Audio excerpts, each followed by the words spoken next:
cabeça dos homens é físico. É como sair daqui agora e ir para casa. Eu vou na casa do Kleber. Peraí, mas onde é a casa do Kleber? É um lugar físico. Então eles estavam com a visão física, igual a mulher do poço que está ali na imagem. Visão física. Mas o Salvador está falando de coisa espiritual.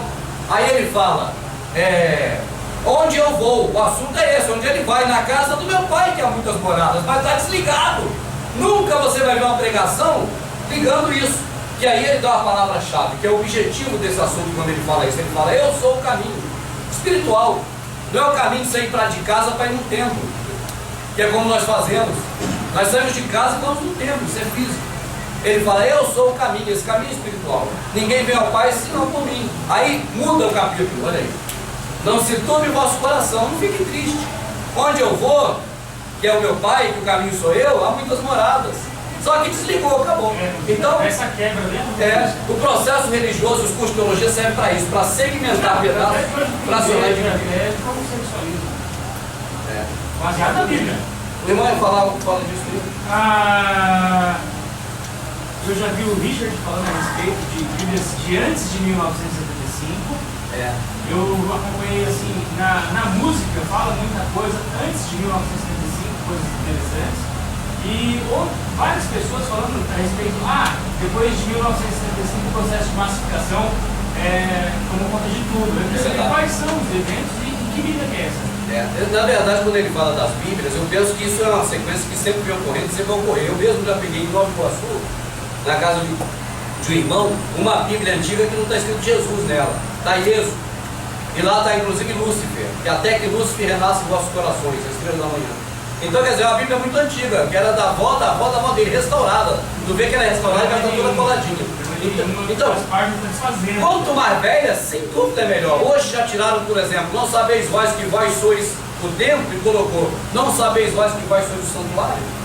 Então tem Bíblias novas que eles vão mudando, porque o santuário está dentro do templo, então eles vão mudando. Com o tempo, então a Bíblia, cara, se a Bíblia a gente fala que é podre, ela é podre hoje para nós, e vai ser muito mais podre no futuro. E era menos podre no passado. Mas, assim, é verdade, Daniel? É verdade. Eu queria saber, por exemplo, porque em 1935, e não é só ele, o Geraldo Vandré também, ele é exilado, quando ele volta, ele fala assim, aqui já não tem mais o Brasil. Ele fala, eu vi a entrevista dele, gostei muito. Não tem mais o meu Brasil aqui, o povo já está massificado. Já era, porque Fernando Henrique já fez o que queria. Esse povo, eu não vou compor esse povo. Ele fala isso aí. O que acontece ali? Todos, não é só esse povo que eu tenho. Nos anos 70 era fundamental, criaram a OPEP, eles dominaram tudo. O grande golpe do sistema Illuminati foi na década de 70.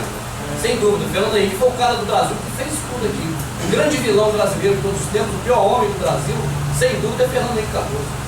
Não como presidente, foi pouco. Eu digo ele, desde a infância dele, criado em Chicago, para ser esse cara que ele foi, esse capeta.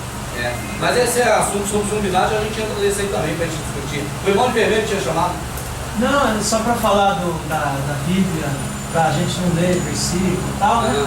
Aí tem um amigo meu, esse aí é cego totalmente, né? Ele está envolvido. Aí ele falou assim, Javé, se você lê a Bíblia, né?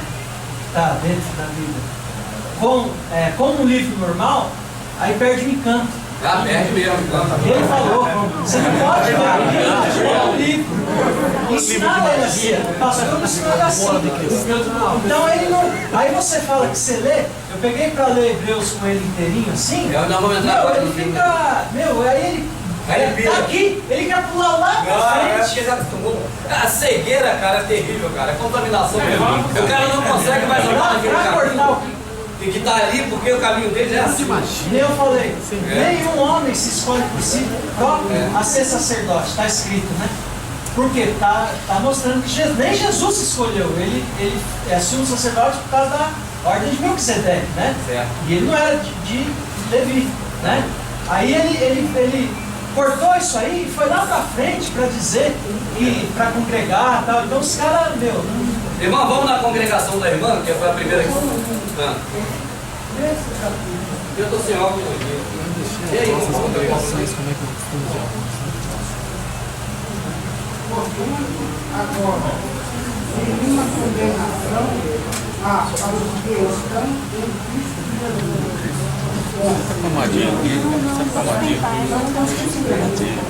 Ele não anda segundo a carne, mas segundo o Espírito.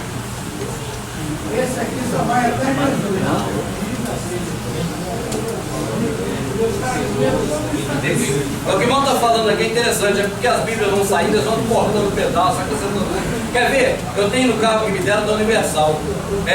Roubais do homem que roubamos, nos dízimos das ofertas recolhidas, que lá está alçadas.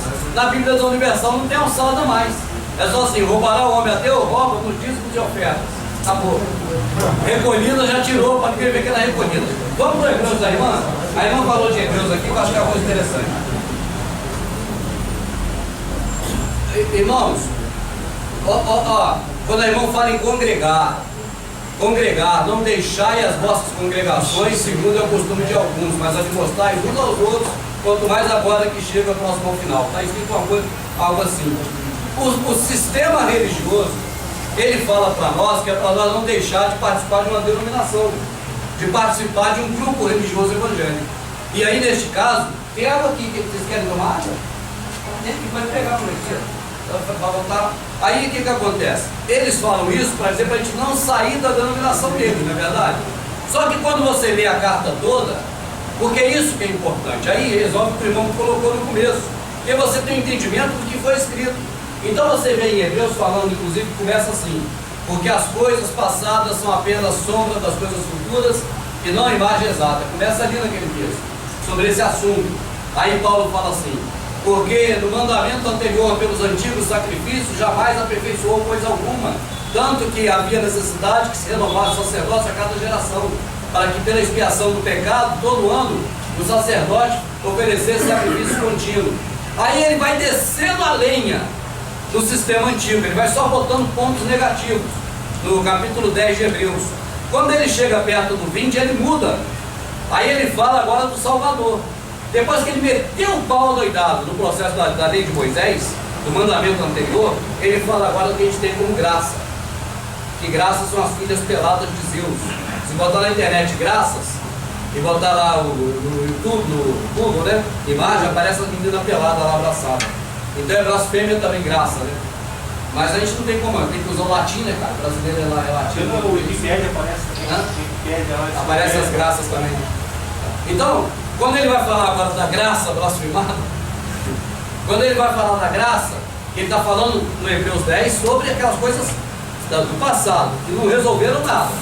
Aí agora, quando ele vai falar da graça, ele compara a graça com a congregação. Ele fala assim: porque o Salvador, tendo uma vez só subido e entrado no Santo dos Santos, fez por nós um sacrifício perfeito, que não precisa mais voltar para os rudimentos da fé. Aí ele fala: então, irmãos, não voltais para a lei de Moisés, porque pela lei de Moisés, segundo a boca de duas testemunhas, morre sem perdão. Não deixeis, portanto, a vossa congregação. Não deixar a graça para praticar as coisas da lei de Moisés, sacrifício humano. Ele fala isso: não para com as coisas espirituais, do entendimento das coisas verdadeiras, para voltar a praticar os rudimentos da fé, servir aos tabernáculos, ou seja, fazer coisas que é isso aí que se faz, que é o processo religioso. Aí ele fala para não deixar a nossa congregação, não deixar a graça e voltar para a lei, porque pela lei, pela boca de duas ou três testemunhas, morre sem perdão. Então a graça não, a graça deixa a gente vivo, né? Perdoa. É isso que ele está falando. Depois a irmã vai entender que a irmã vai ver isso lá, vai ficar abismada, de ver como enganaram. Aí também tem uma outra conotação, porque o irmão diz assim: graça. Segundo eu aprendi lá dentro, eles dizem que graça significa favor imerecido. É isso aí. Ainda que fosse verdadeiro, então quer dizer que nós não merecíamos a graça, o favor de Deus? Não merecia. Essa é a verdade. Nós já nascemos em pecado, por isso que ele mandou o filho dele. É o segundo Adão, né? Se por merecer É a por um maldição homem, de Adão, né? convinha que por um homem saísse, porque Shaul falou aos romanos. Não, mas eles ensinam não por esse lado. Eles ensinam que nós não merecíamos a graça, ou seja, a salvação, o favor de Deus, por nós sermos gentios. Não, mentira. Mas é nesse sentido, se você for analisar que eles ensinam mesmo. Entendi. Eles estão falando de judeu, ou seja, Israel e nós. E nós. Não, Israel merecia. Eles falam que a salvação era para eles e não para os gentios. Os gentios não tinham direito, não mereciam a graça. Vocês não tiraram não, porque se você for ver quando Paulo escreve aos Romanos, ele fala que é porque Adão pecou lá no passado. Mas se você for analisar o jeito que eles ensinam, o X da questão é essa. Nós somos gentios, não somos judeus. Nós não veio para Os os judeus judeus. recusou ele E aí, por isso a gente recebeu, mas nós não Por isso tínhamos não ia graça receber, e né? Pô, favor já que vai aceitar lá, dele. chamar um pouco. Eles falam isso sim. Na verdade, o Salvador foi o selo da promessa de Abraão, e serão benditas todas as nações. Eu falava Não isso. passa por esse critério. Eu falava isso pro meu pai, irmão. Sim. Falava assim, ué, mas o Criador fala para não fazer acepção de pessoas, mas Ele lá não atrás faz? ele fez. Então, a gente é judeu. Você é judeu, você é salvo. Mas as Você pessoas é é que se gentil, fizeram você não assim. merece. Hein, o Salvador, o Criador, não tem ele pela boca dos profetas, olha ele não falando isso. Entende? Pelo contrário, ele fala, não fique vocês se vangloriando de eu ter feito isso por vocês, que eu fiz também por outros povos. Amós foi alguém que citou ali, Eu Amós foi achei Amós. maravilhoso quando eu vi isso. Eu Então, vi por essa semana. qualquer outro. O que ocorre ali é que nos livros dos reis ali tem um Senhor ali que não é o Pai. Agora, pela boca dos profetas, é o Pai do Salvador. E esse Pai do Salvador não faz. Quando ele escolheu Abraão, ele escolheu pelo amor que Abraão tinha às pessoas. Abraão era um cara boníssimo. Você vê que quando ele divide com o sobrinho dele, ele fala, ó, escolhe o lado que você quer. O sobrinho escolheu as campinas do Jordão, que era verdejante, tinha muita coisa para casa comer, lavoura, e ele ficou no deserto. Então ele é um cara, rapaz, ele só mostra bondade o tempo todo. Abraão é um cara boníssimo. Até a mulher dele dava para os outros. Eu ainda quero Tô mentindo, não é verdade? Não se preocupar, não. Alguém sabe, alguém o já Criador, ele mentindo? ajuda a gente Hã? a aprender a ler. Sabia disso não? Ele ofereceu 2 vezes a mulher dele. Só que o Criador não deixou ninguém pegar a mulher dele. Mas ele ofereceu. Eu estou aqui para brincar, às vezes para se contrair. Ele até ofereceu sim para guardar a vida dele, tudo mais. Mas não é no caso de brincadeira não. Eu respeito muito Abraão, sabe? Porque eu não tenho um pingo de respeito é por Davi e Salomão. Porque eu não vejo esses caras com bons olhos em aspecto praticamente nenhum. Entende? Eu não consigo ver eles como, por exemplo, Paulo. Não estou condenando eles nem falando mal não, porque acho que não deve falar mal nem de quem morre, né? Nem de quem está vivo, nem de ninguém, eles já morreram. Mas o que demonstra deles na Escritura é que eles não foram boas pessoas.